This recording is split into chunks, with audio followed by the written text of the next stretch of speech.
Good morning dear students, welcome back. आज हम करेंगे बेटे नेक्स्ट लेक्चर अपना है एस ब्लॉक एलिमेंट का। देखिए कल हमने किया था लास्ट पॉइंट जो था डेंसिटी के बारे में। आज हम जो करेंगे बेटा नेक्स्ट पॉइंट वो है इलेक्ट्रो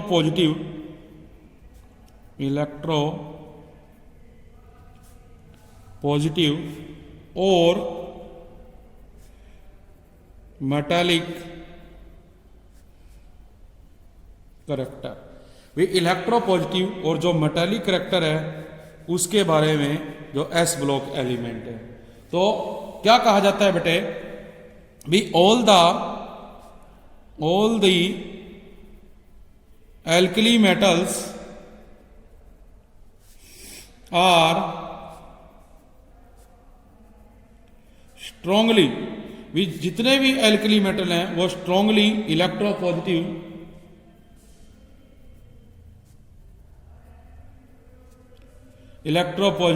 और मेटालिक इन करेक्टर। भी जितने भी एल्कली मेटल्स हैं वो सभी बेटा स्ट्रांगली इलेक्ट्रोपॉजिटिव या मेटालिक होते हैं करेक्टर के अंदर। ठीक है, तो ऐसा क्यों होता है, अब हमने उसकी क्या करना है, रीजन पढ़ना है, या हम ये कह सकते हैं कि जो एक्सप्लेनेशन वो पढ़नी है। तो देखिए जो इलेक्ट्रोपॉजिटिव करेक्टर होता है बेटा, ठीक है, of an element is express in terms of the tendency of its atom to reel electron. उनमें कितनी टेंडेंसी है इलेक्ट्रॉन को रिलीज करने की। आप लोग जानते हैं भी एक मेटल है जो वो इलेक्ट्रॉन लॉस करती है, जिस वजह से उस पे प्लस चार्ज आता है।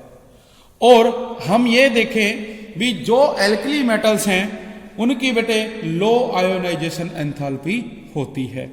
ठीक है, भी जो एल्कली मेटल्स हैं have low ionization enthalpies, their atoms readily loss their valence electron. उनके जो इलेक्ट्रॉन्स हैं वो आसानी से बेटे क्या होते हैं, लॉस। तो these element are therefore said to have strong electropositive और मेटालिक करेक्टर। तो इनका जो बेटे मेटालिक करेक्टर है वो स्ट्रॉन्ग माना जाता है, बिकॉज जैसे जैसे आपको पता है भी टॉप टू बॉटम आते हो नंबर ऑफ इलेक्ट्रॉन लॉस करने की जो टेंडेंसी है वो बढ़ती जाती है, जिसके लिए उनको जो एनर्जी है वो भी कम देनी पड़ती है। और जब हम एनर्जी कम दे रहे हैं तो इलेक्ट्रॉन को आसानी से निकाला जा सकता है। और आप देखेंगे भी वो जो है ज्यादा से ज्यादा मेटालिक करेक्टर शो करने लगेगा डाउन द ग्रुप। ये चीज अपने को इसके अंदर करनी है। तो आप देखें भी हम पढ़ रहे हैं जैसे कि इसके बारे में, तो देखेंगे भी जो बने आयोनाइजेशन एंथैल्पीज है वो डिक्रीज करती है डाउन दी फैमिली, पूरे ग्रुप के अंदर। तो बेटा जो इलेक्ट्रॉन रिलीज करने की टेंडेंसी या जो इलेक्ट्रोपॉजिटिव करेक्टर है is expected to increase down the group. वो क्या करता है, डाउन द ग्रुप इंक्रीज करता है। फिर अपने पास जो बेटे नेक्स्ट पॉइंट आ जाता है इसका, वो है देखिए ऑक्सीडेशन स्टेट। ऑक्सीडेशन स्टेट के बारे में पढ़ना है। ऑक्सीडेशन स्टेट जनरली क्या होती है, जो चार्ज ऑन द एलिमेंट, किसी भी एलिमेंट के ऊपर जो चार्ज होता है उसको बेटा उसका ऑक्सीडेशन स्टेट कहा जाता है।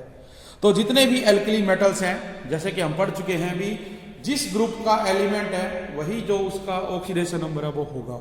तो जैसे कि फर्स्ट ग्रुप के एलिमेंट है तो उनका जो ऑक्सीडेशन नंबर है वो 1 होगा प्लस का।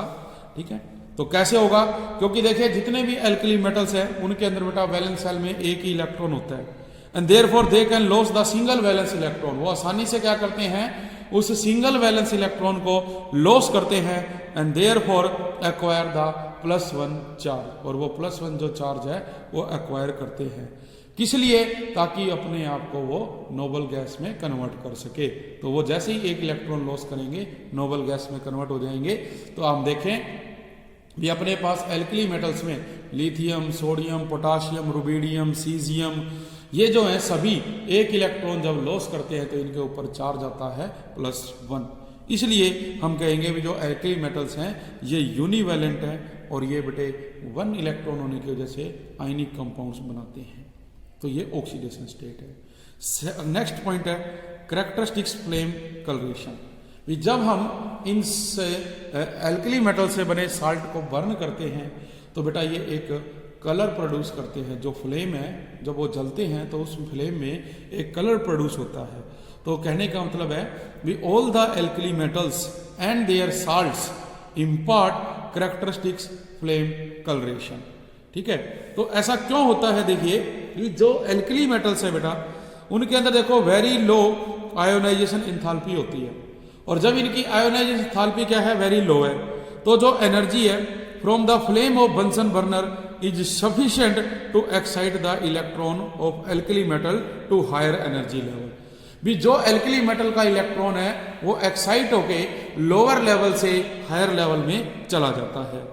ठीक है, और ये जो एक्साइटेड स्टेट है ये बेटा क्या होती है, unstable, and therefore when these excited electron come back to their original energy level they emit extra energy. तो ये क्या करते हैं, एक्स्ट्रा एनर्जी, पहले देखो एनर्जी ली, अब वो वापिस आ रहे हैं तो क्या करेंगे, एमिट करेंगे, which falls in visible region of the electromagnetic spectrum. जो किसमें फॉल करती है, जो विजिबल रीजन है इलेक्ट्रोमैग्नेटिक स्पेक्ट्रम का, और दस अपीयर कलर्ड। तो कैसी दिखाई देगी, कलर्ड दिखाई देगी। तो जैसे कि लिथियम है ये क्रिम्सन रेड शो करता है, जो सोडियम है वो येलो, इसी तरह पोटाशियम पेल वॉयलेट, रुबिडियम वॉयलेट और सीजियम ब्लूइश। तो यहाँ पे इनकी जो वेवलेंथ होती है, जैसे लिथियम की है 670.8, सोडियम की है 589.2, पोटाशियम की माने तो 766.5, रुबिडियम 780 और लास्ट सीजियम 455.5। तो जो different colour of alkali metals है हम उनको एक्सप्लेन कर सकते हैं on the basis of amount of energy absorb for excitation of the valence electron.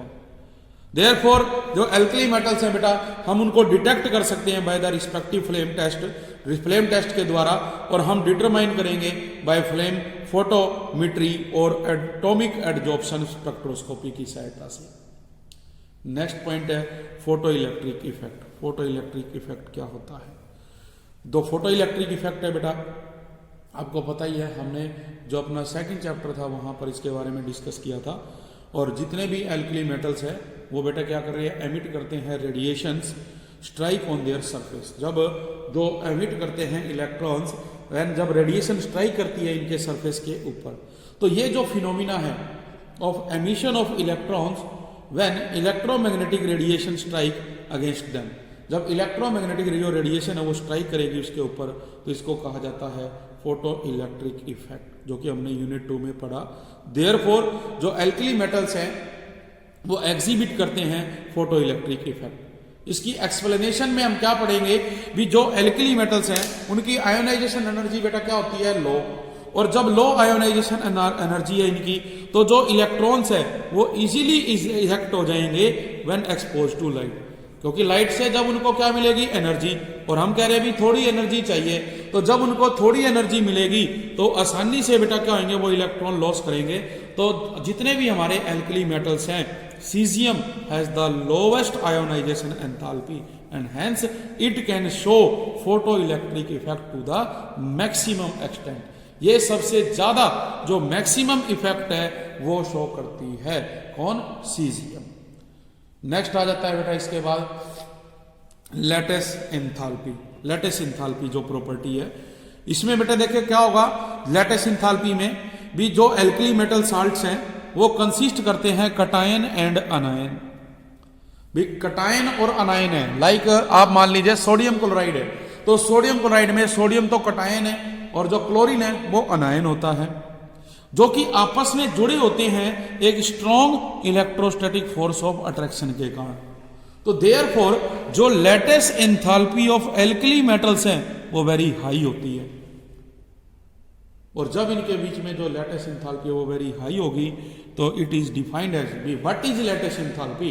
तो लैटिस एंथैल्पी क्या है, amount of energy required to break 1 mole of an ionic compound. जो 1 मोल ऑफ आयनिक कंपाउंड है उसको तोड़ने के लिए जो एनर्जी चाहिए वो लैटिस एंथैल्पी कहलाती है।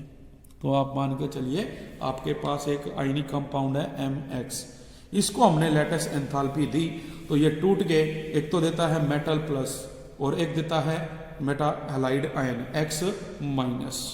देयरफॉर हम क्या कहेंगे भी जो लैटिस एंथैल्पीज है gives A measure of the force of attraction between the ions. ये हमें बताती है भी जो आयंस है उनके बीच में जो फोर्स ऑफ अट्रैक्शन है वो कितना है, उसको मेजर करने की जो टेंडेंसी है उसके बारे में। तो larger the force of attraction, जितना ज्यादा फोर्स ऑफ अट्रैक्शन होगा greater will be the latest enthalpy. Latest enthalpy उतनी ही क्या होती है, ज्यादा होती है। तो इसलिए हमने ये प्रॉपर्टीज की डिस्कस करी। इसके बाद देखिए जैसे अपने पास ये टेबल है, इस टेबल में आप देख रहे हैं साल्ट है, lithium chloride, sodium, potassium, rubidium और सीजियम क्लोराइड। जब हम डाउन द ग्रुप आते हैं तो जो लेटेस्ट एंथैल्पी है वो डिक्रीज हो रही है।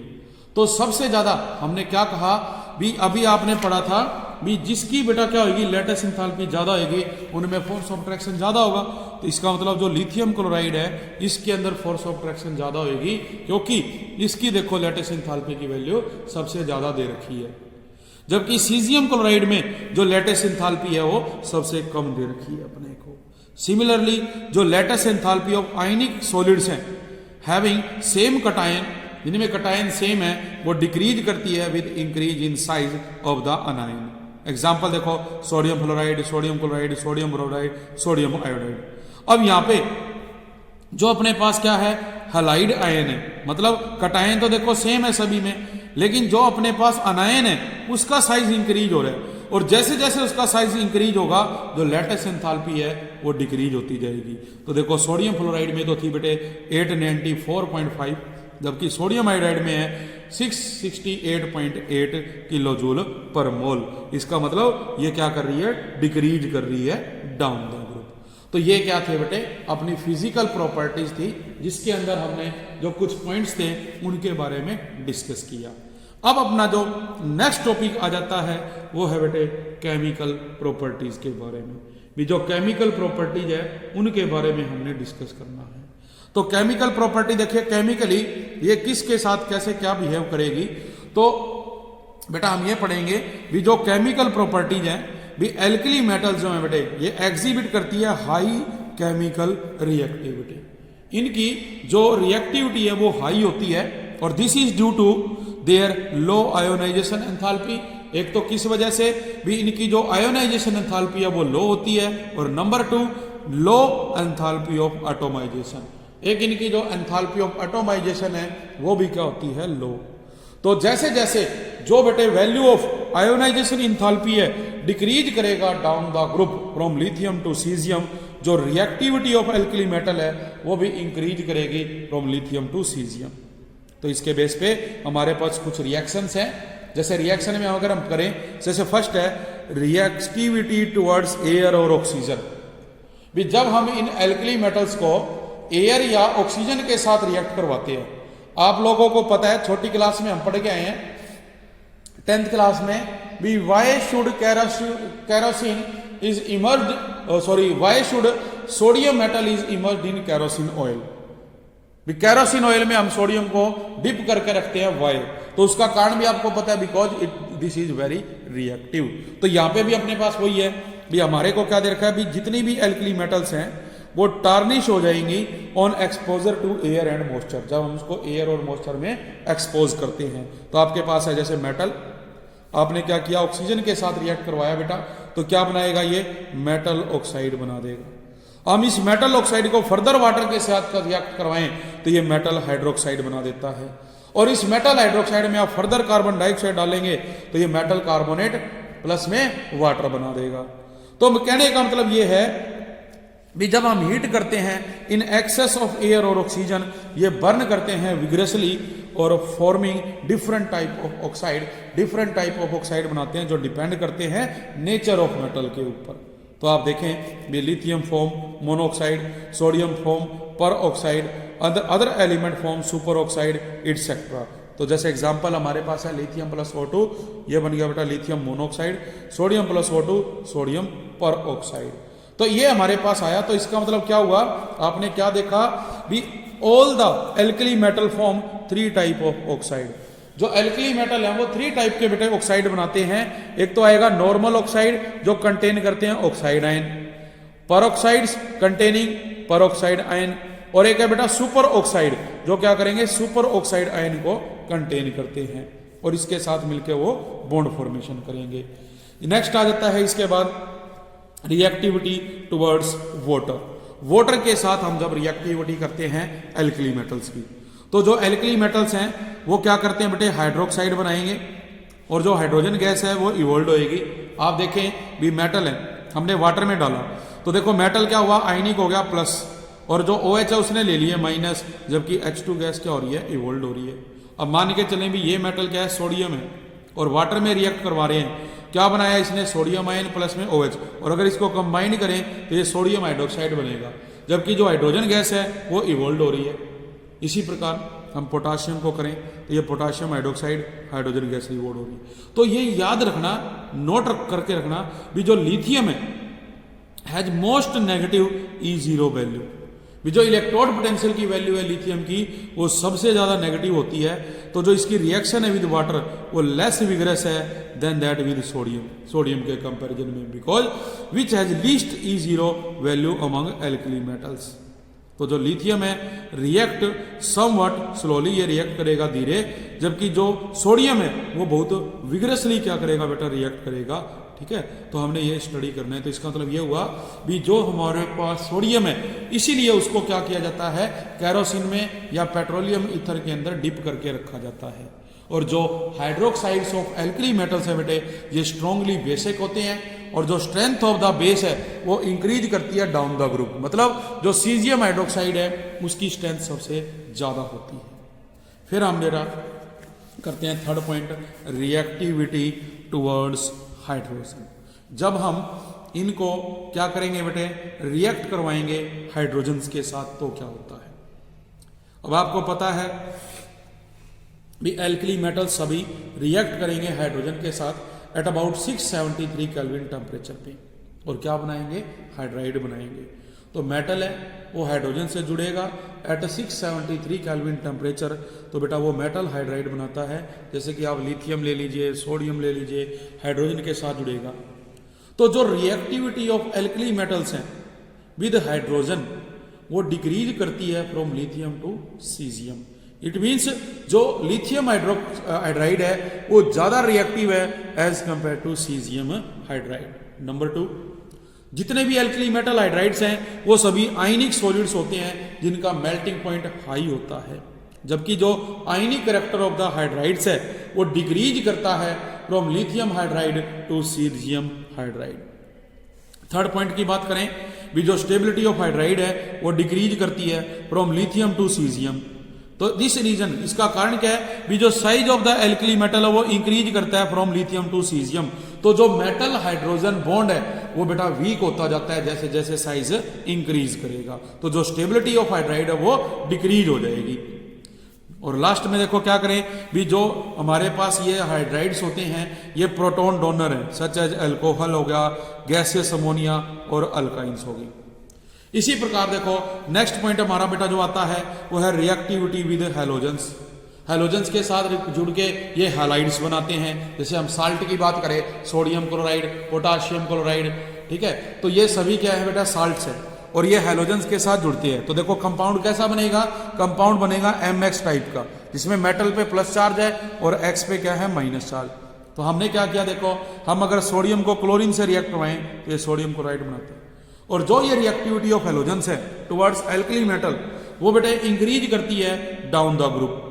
भी डाउन द ग्रुप जो हैलोजन के साथ रिएक्टिविटी है वो इंक्रीज करेगी, कारण उसका जो आयोनाइजेशन इंथैल्पी है।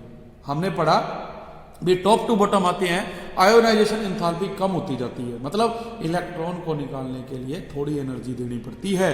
तो इसलिए हम कहेंगे भी जो इलेक्ट्रोपॉजिटिव करैक्टर है जब हम डाउन द ग्रुप जाते हैं वो इंक्रीज होता जाता है बेटे, ठीक है। तो इनको हम मेटल जो हैलाइड्स हैं इनको हम आयनिक जो क्रिस्टल है वो भी नाम दे देते हैं। नेक्स्ट पॉइंट है सॉल्यूशन इन लिक्विड अमोनिया। इसमें देखो क्या होता है भी जो एल्कली मेटल्स हैं बेटे हम इनको डिसॉल्व करेंगे इन लिक्विड अमोनिया, और जो सॉल्युबिलिटी है may be high as 5 molar. ये जो सॉल्युबिलिटी है वो 5 मोलर तक होगी, मतलब ये जो डाइल्यूट सोल्यूशन है ये are blue and are conducting in nature, ये कंडक्टिंग होते हैं नेचर के अंदर। तो जो कंसंट्रेशन है इंक्रीज करेगी, जो कलर है वो चेंज हो जाएगा ब्रॉन्ज में। मतलब ये भी जैसे जैसे कंसंट्रेशन इंक्रीज करेगी सोल्यूशन की, जो कलर है वो चेंज होगा ब्रॉन्ज में, और जो कंडक्टिविटी है वो क्या करेगी, डिक्रीज करेगी। ऐसा क्यों हुआ? बिकॉज देखिए भी जो एल्कली मेटल सोल्यूशन है वो लॉस करते हैं वैलेंस इलेक्ट्रॉन। बोथ जो कटायन और अनायन है इसके अंदर, जो कटायन है और जो इलेक्ट्रॉन है वो कंबाइंड विद अमोनिया जुड़ेगा और अमोनिएटेड कटायन और अमोनिएटेड इलेक्ट्रॉन बना देगा। जैसे कि हमारे पास फार्मूला दिया गया है, ये आपका फार्मूला क्या है बेटा, देखो ये मेटल है और ये क्या है X+Y अमोनिया है। इसमें ये हमारा क्या है, कटायन है एक, और एक इसमें क्या है, इलेक्ट्रॉन है। तो देखो मेटल जो है जब इसके साथ जुड़ती है तो अमोनिएटेड कटायन, देखो प्लस चार्ज आ गया, और जब इलेक्ट्रॉन के साथ जोड़े नेगेटिव चार्ज तो ये अमोनिएटेड इलेक्ट्रॉन हो गया। और जो अमोनिएटेड इलेक्ट्रॉन है बेटे ये रिस्पॉन्सिबल होता है for the blue colour of the solution. जो सोल्यूशन का ब्लू कलर है वो इसी की वजह से होता है। तो जो इलेक्ट्रिकल कंडक्टिविटी है ड्यू टू अमोनिएटेड कटायन वो अमोनिएटेड कटायन के लिए होती है, एज वेल एज जो अमोनिएटेड इलेक्ट्रॉन है उसके अंदर होती है। ठीक है, तो हम क्या कहेंगे भी ये जो डाइल्यूट सोल्यूशन है ये पैरामैग्नेटिक है क्योंकि इसके अंदर फ्री अमोनिएटेड इलेक्ट्रॉन प्रेजेंट है, अनपेड इलेक्ट्रॉन भी हम कह सकते हैं। तो इससे क्या होगा, जो मेटल है वो क्या होगा, एक्सपेंड हो जाएगा। तो आप देखें भी हमारे पास ये क्या है, जैसे दिया हुआ है इलेक्ट्रॉन अमोनिएटेड, जो अपने पास इलेक्ट्रॉन है उसको हमने इस फॉर्म में चेंज कर दिया। तो जो ब्लू कलर है बेटे सोल्यूशन है वो पैरामैग्नेटिक है, जबकि जो ब्रॉन्ज कलर सोल्यूशन है वो क्या होगा, डाईमैग्नेटिक होगा। तो इसको हमने इस तरह से कन्वर्ट करवाना है। इसी प्रकार से नेक्स्ट अगर हम बात करें वो आ जाता है बेटे हाइड्रेशन ऑफ आयंस, जो हाइड्रेशन ऑफ आयंस है उसके बारे में। तो जो हाइड्रेशन ऑफ आयन है इसमें भी जो अल्कली मेटल्स हैं वो हाईली हाइड्रेटेड होते हैं। और हाईली हाइड्रेटेड क्यों है, क्योंकि जो smaller size of the ion है, तो smaller the size of ion greater is the degree of hydration, उतनी ज्यादा हाइड्रेशन ज्यादा होगी। तो जो लिथियम प्लस आयन है बेटे get much more hydrated than sodium, क्योंकि लिथियम का साइज सबसे ज्यादा छोटा होता है as compare to sodium. Sodium का छोटा है पोटाशियम से, पोटाशियम का रुबिडियम, रुबिडियम का सीजियम से। तो इसका मतलब जब हम वाटर से जोड़ेंगे तो जो हाइड्रेशन है सबसे ज्यादा किसकी होगी, लिथियम की। तो इसके बेस में देखो अपने को ये ऑर्डर दिया गया है, एक जो हाइड्रेटेड आयनिक रेडियाई है वो डिक्रीज करता है in the order, it means decrease का मतलब है भी सबसे कम कौन है, सीजियम का, और सबसे ज्यादा किसका है, लिथियम का। तो आपके पास जैसे ये टेबल है, आयन दे रखे हैं, आयनिक रेडियस है, हाइड्रेटेड रेडियस लिथियम का 340, जबकि देखो सीजियम का 226 है। जो आयनिक मोबिलिटी है, जो आयन मूव कर रहे हैं, लिथियम में 33.5 जबकि सीजियम में 68.0। तो इससे हम ये कह सकते हैं रिजल्ट से हम अगर कंपेयर करें तो हम ये देखेंगे भी जो हाइड्रेटेड लिथियम आयन है वो लार्जेस्ट है in size and has lowest mobility in water. Water के अंदर इसकी जो मोबिलिटी है वो लोवेस्ट होती है, जबकि जो हाइड्रेटेड सीजियम आयन है वो स्मॉलेस्ट होते हैं साइज में, जबकि जो मोबिलिटी इन वाटर है वो क्या होती है, लार्ज होती है। ठीक है, तो इसलिए जो हाईएस्ट डिग्री ऑफ हाइड्रेशन है वो लिथियम की है, और लिथियम जो है हाइड्रेटेड होएगा मोस्टली, और वो क्या करेगा, एक फार्मूला बनाता है lithium chloride dot dihydrate 2H2O, ये इसके अंदर अपने पास बनेगा बेटा। ठीक है, तो ये बेटे क्या था अपना आज का टॉपिक है, इसको आप लोगों ने आज रीड करना है। आज के लिए इतना ही, थैंक यू।